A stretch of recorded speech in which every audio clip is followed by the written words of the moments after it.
So I always start with this goofy image, and I'm just chuckling at myself because I know it looked really goofy that time. But hey, welcome back. I was not here live last week, but I'm pretty positive maybe I recorded a second. I don't know.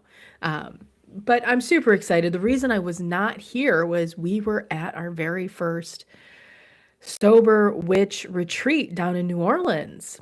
Not this weekend, right? Just this last one, but anyways, the weekend of spring.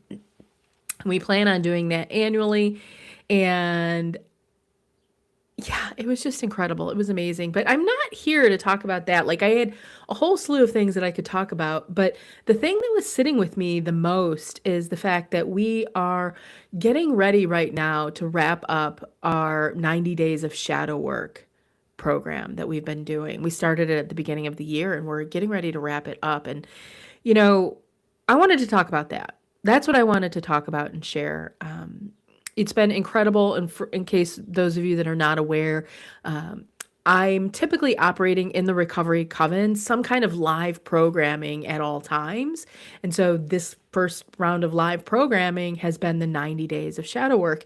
And a lot of this came about from my first year in recovery, like the work that I had done back then. And so here I thought I knew I was getting what I was getting into, right?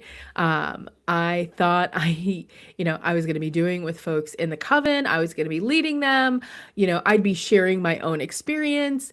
What I didn't realize though, and silly me, was how much I was going to get out of this myself, which really excites me because, well, we're walking into another round of programming in just a couple of days. And I'm like, oh my God, what's going to come out of that for me there? Right. And it's not that I haven't done shadow work throughout my entire recovery. Right.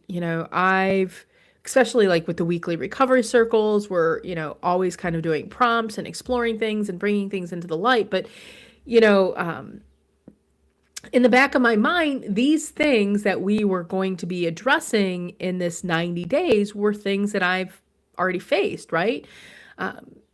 I really thought, hey, Sunshine, you explored all of these, like you're golden, you're good. I thought I was going to be facing things or revisiting things that I'd already dealt with, but that's not what happened. You know, there were things that started to surface that maybe I had addressed in some way, shape, or form, but now they had taken a different shape. And, this is why continued shadow work becomes so important, right? We begin to bring forward the things that we've suppressed, denied, ignored, or simply haven't been willing to face fully, right? So that we can see them, we can acknowledge them, we can bear witness to them. And through this, they often lose the power over us. And that's where this work really happens, right? Not pretending that it doesn't exist, not pretending we've healed things, but like being tender and kind and compassionate with ourselves by telling the truth, right? And so there were really like four things that we explored: fear, shame, guilt, and then self-loathing. And so fear for me in early recovery, I could feel it. Like I could feel what it showed up as in my body. And I've talked about fear before, right? My chest would tighten, my heart would race, my throat might get closed, my palms might get sweaty, right? I thought I was bracing for like some kind of impact, like something was going to happen. And, I would have even called that anxiety. Like if you think about a panic attack or an anxiety attack, these are the symptoms, like the signs that show up. It's fear, right? It is how fear shows up in our body. Fear of change, fear of disappointing people, of rejection, of vulnerability, and fear that if I became honest, if I was who I wanted to be, if I was my own true spiritual self, like the people around me wouldn't want to be around me. They wouldn't like me. They wouldn't understand me. Maybe even fear that I'd be alone. And so fear back then, even in before recovery, it showed up like avoiding things, avoiding the truth. It showed up by me controlling, or trying to control situations, because goodness knows wasn't a lot that I probably was controlling.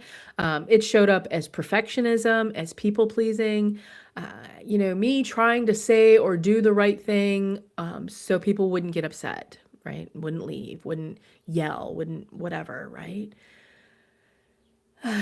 So this was behavior. Like this wasn't just the feeling and the emotion of fear. This was actions that I was taking or not taking for that matter because of fear. Psychology in and of itself shows that these emotions, like strong emotions like fear and stress, show up in our body first, right? Like I could feel these things. But the more and more that I began to embrace fear and have a relationship with it and try to understand it, I started to recognize that fear and excitement felt a lot the same, right? My heart raced with both of them. They were intense feelings.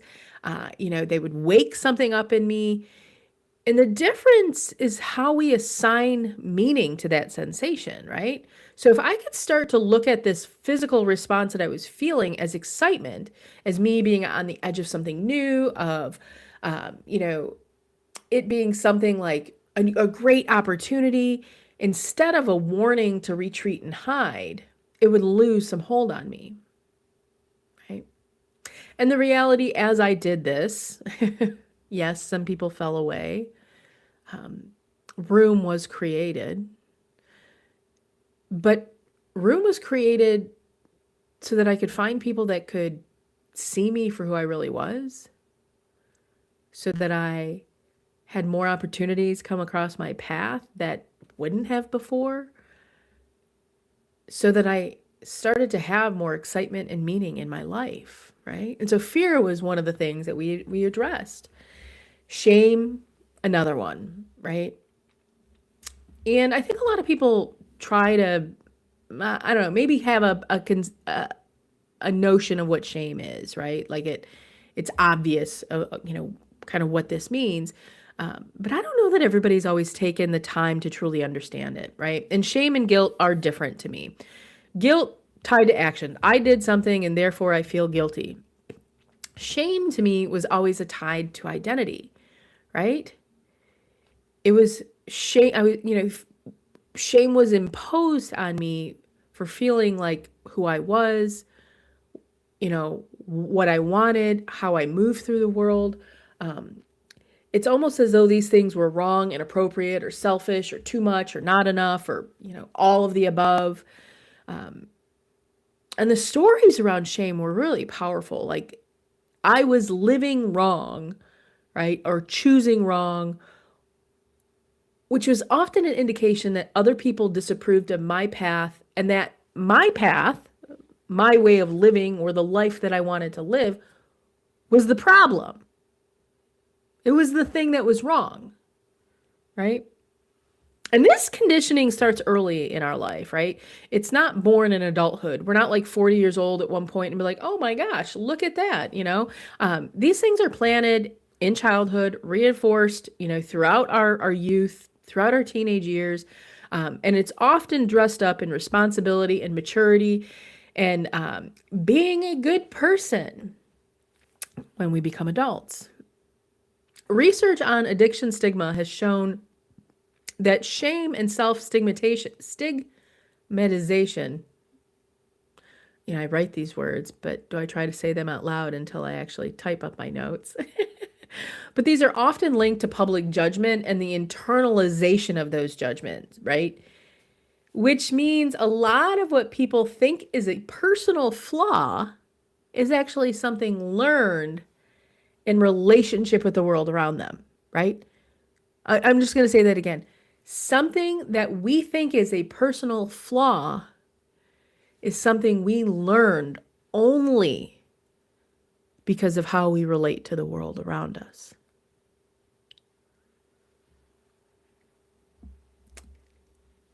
When I look back, I could see how much of my life had been spent living according to how I was told to be living, right? I started working for my own money at the age of 11, right? I built my life around making money, being productive, being responsible, being impressive, being what other people would consider successful. Like, I even look back, and I've shared this before, like, I was in high school, and at one point in my senior year, I was working 30 hours a week and going to high school.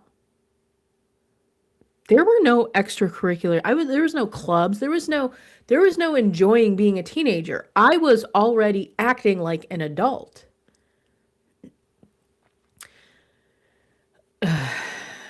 I did this for a really long time in my life.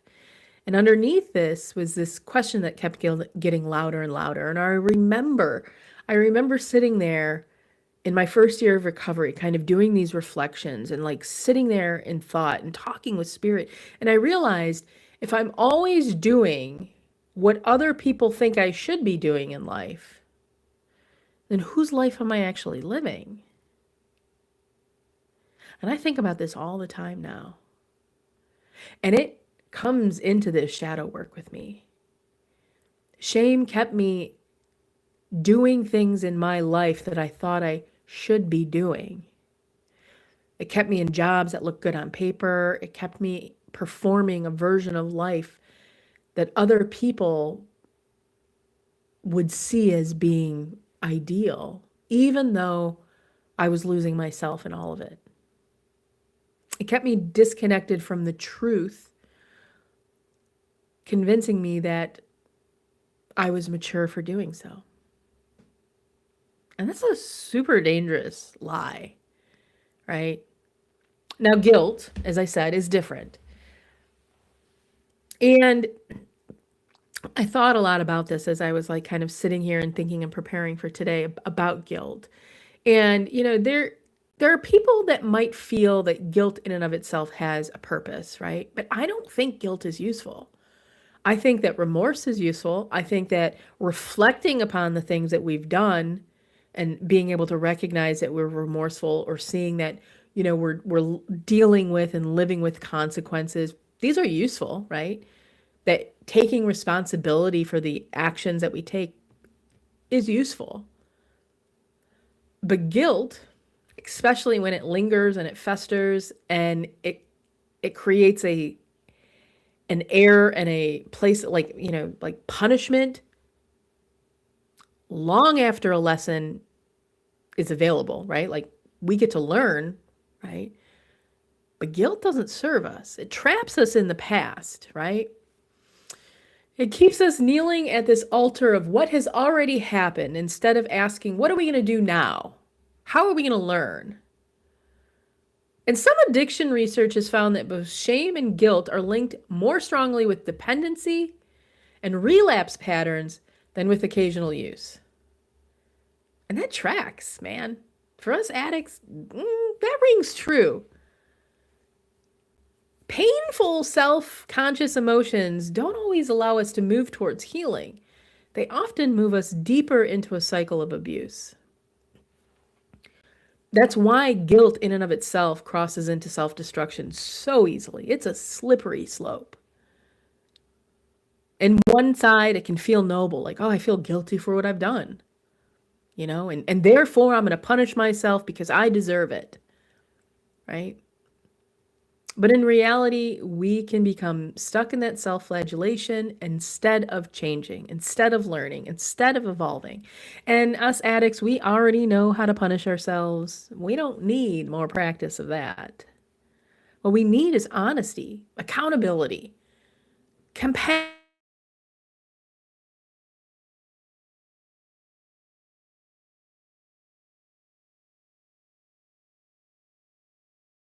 Is this inner critic, right?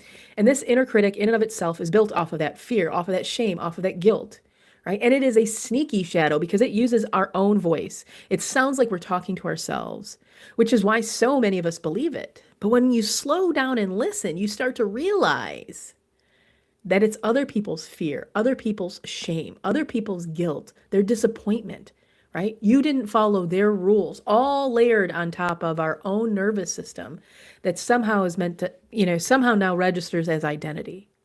You shouldn't do that. Who do you think you are? That's irresponsible. That's selfish. That's weird. That's crazy. That's too risky. That's not our spirit speaking to us. That's not our soul. That's conditioning. And when that conditioning gets loud enough, addiction makes perfect sense.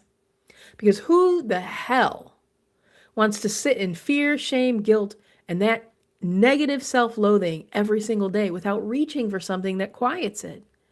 Of course we used. Of course we wanted relief. Of course we wanted to get away from the pain of being at war with ourselves. I'm not trying to excuse the destruction that addiction creates, but I am trying to help explain why so many of us stay in it longer than we are meant to. We're not just trying to chase pleasure. We're trying to get out of the pain. It was in that first year of recovery that I realized I just couldn't. I didn't want to keep running, right? And this 90 days has brought me back to that first year a lot, right?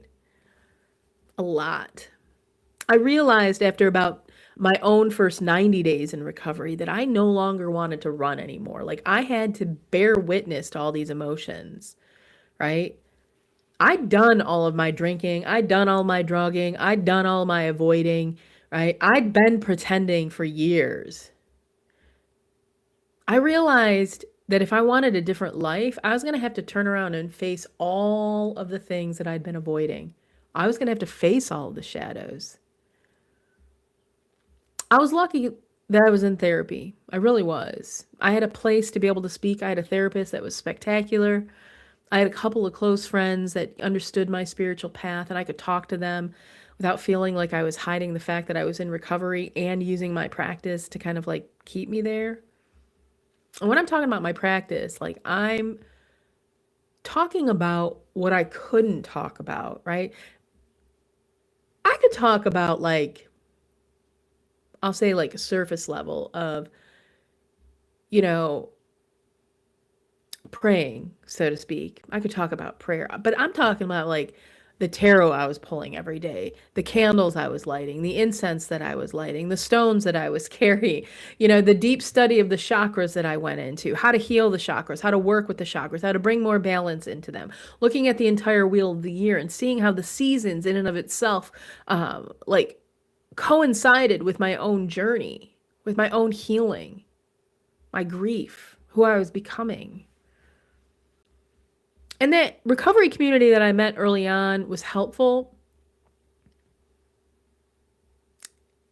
It wasn't what was going to keep me going. It wasn't what was going to evolve me, right? So many of them felt, or shared this sentiment that if I just worked the 12 steps, if I just did the work, everything would be just fine, right? I mean, I think even like some of their literature states that. But every time I tried to force myself in to this structure that just wasn't aligned with my own spiritual path, my spiritual path just came up and rose up that much stronger. And this wasn't me just trying to rebel. This was a truth. When I look back after that first year, right, I had 365 days, and I said, how in the hell did I get 365 days behind me? The honest truth was that I had created a pathway to get there. Right? And doing that shadow work, that was a big part of it. But it's never over, that shadow work. We keep doing it. So again, this 90 days, I'm doing this deep. I'm going down the same path that I had been down, in that first year, exploring the fear, the shame, the guilt, that self-loathing. And again, I told you, I thought it was going to just be, I thought it was going to be different, right? And it was for two reasons, though. One, I was able to witness a lot of growth, a lot of the shame, the guilt, the fear, the self-loathing that I had let go of, right? Things that were no longer holding the same charge over me, stories that I wasn't carrying anymore, wounds that had healed over, not because they disappeared, but because I'd loved them, I'd worked with them, I'd witnessed them, and they didn't have they didn't have a grip on me. But what did show up?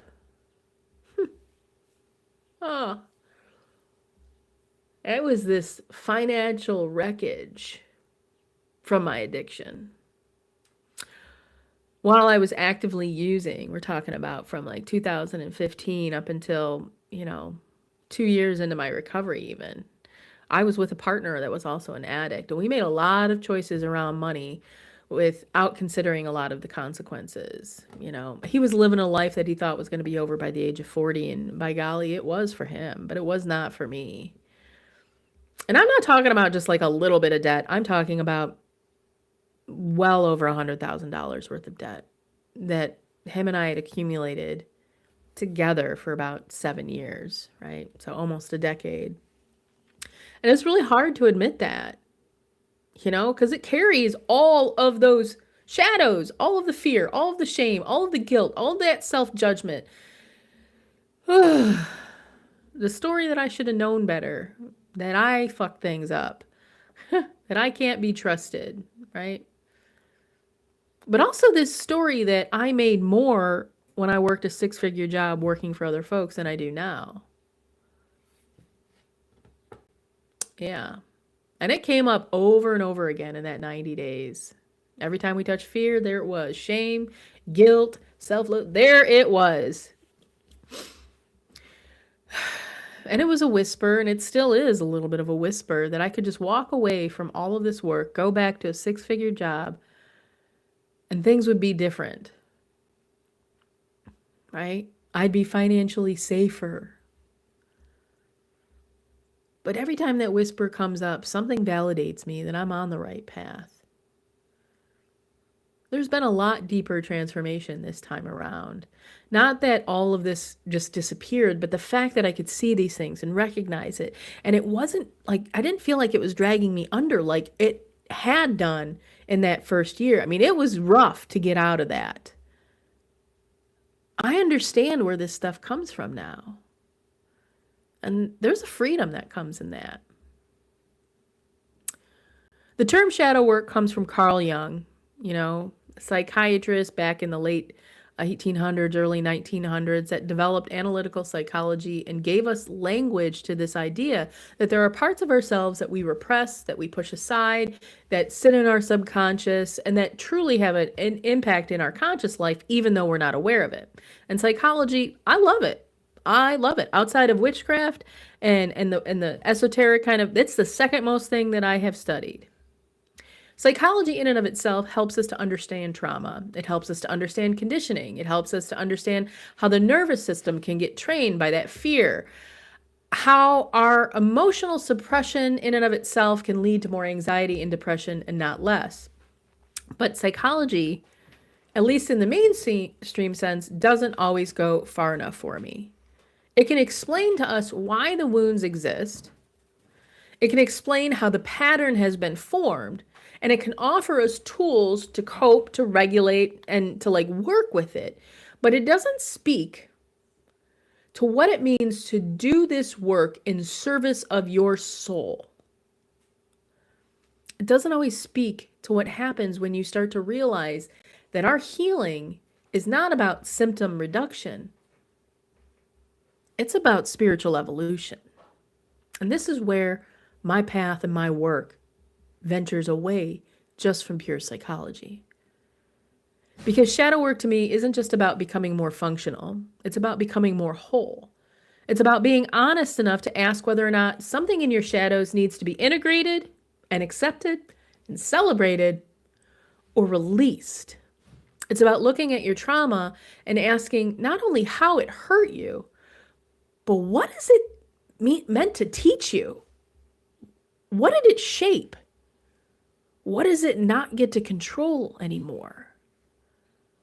And our nervous system in and of itself plays a huge role in all of this. The more shadow work that I've done, the more I've had to understand that my own body, understand my stress responses, understand my own tendency to brace, to tighten, to go into an over-control mode, to understand even when my anxiety level is up a little bit, when my natural state, and that things that are coming my way may impact or influence me in ways that normally wouldn't if I wasn't. Psychology is not wrong in any of this. But ritual, our spiritual faith, our spiritual practices, It gives the body something to do with that truth. It gives the subconscious a place and an understanding to what it serves. It turns healing in and of itself into embodied act instead of just an intellectual one. And that makes a big difference. I think one of the hardest truths in recovery is that the shadow doesn't just disappear, right? Once you get sober, you stop using or step into recovery, like this doesn't just end, right? And even this morning, I was talking with someone that had asked me, does the craving for a drink ever go away? And I have 6.5 years behind me, and I'd be lying if I told her yes. So I didn't. I told her it gets farther and farther apart. It gets quieter. It loses its power. But there is still a shadow there that remembers the chaos. And if I'm being honest, just like I told her, there was a huge part of me that enjoyed it. Right? I liked the chaos. I liked the debauchery. I liked the hedonism. Right? But the problem isn't that the shadow exists. It's not that that's a truth. That's not the problem. The problem is when we pretend that it doesn't. The problem is pretending that healing means becoming someone with no darkness, no cravings, no complexity, no contradictory parts, right?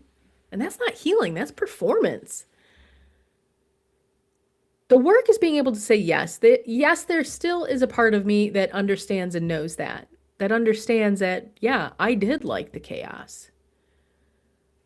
But I also know with absolute clarity that the wreckage from that chaos lasted or lasts far longer than that temporary fun that came from it. The chaos may have felt exciting in the moment, but the destruction that happened after it, the shame, the guilt, the fear, the self-loathing extended well beyond that temporary excitement. And the reality is that's why people avoid shadow work for so long, because you have to sit there with it, right? You have to sit with that shame, that guilt, that fear, that self-loathing, all of that for that moment in order to get beyond it. You have to stop numbing and feel what you've spent years trying to not feel.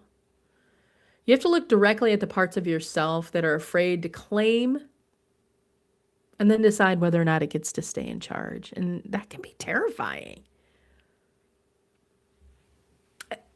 If somebody avoids doing that shadow work long enough, I do believe it puts them closer to a relapse. So even if you've gone time without drinking, if you're not facing your shadows, you're going to be a step closer to a relapse. And that's not because you're bad or weak or doomed, but because what is unacknowledged is still operating in your system. It's still influencing you. It is still looking for a way to get out. If you're afraid to look at your shadows, I want to say two things. First, I understand. I feel you. The second, don't do it alone then. Find people that feel like that know how to sit in that truth, that are willing to hold space without trying to rescue you. Find people that understand that healing is not pretty. It's sacred. Because on the other side of this work, life really does get beautiful. It's not perfect, but it's beautiful. I have warm, kind, compassionate, loving relationships in my life. I get to spend my time and energy doing something that fills me with passion in a way that I struggle to even put into words. I know who I am. I love myself. I don't wake up every morning looking for reasons to beat myself up. That alone is a miracle. And a beautiful life to me is not one where everything goes according to some plan, that we've checked off all the boxes. It's not one where I got it all right, because I'll tell you, I don't have it all right. It's not one where I became what everyone else expected me to become. A beautiful life is one that I have co-created with the divine. One that is mine, one that is honest, one that no longer requires me to abandon myself in order to belong. And that's what these 90 days showed me. Not that I was unfinished, but that I was still unfolding and I'm still worthy of that beautiful life. So, much love from me to all of you folks. Until next time.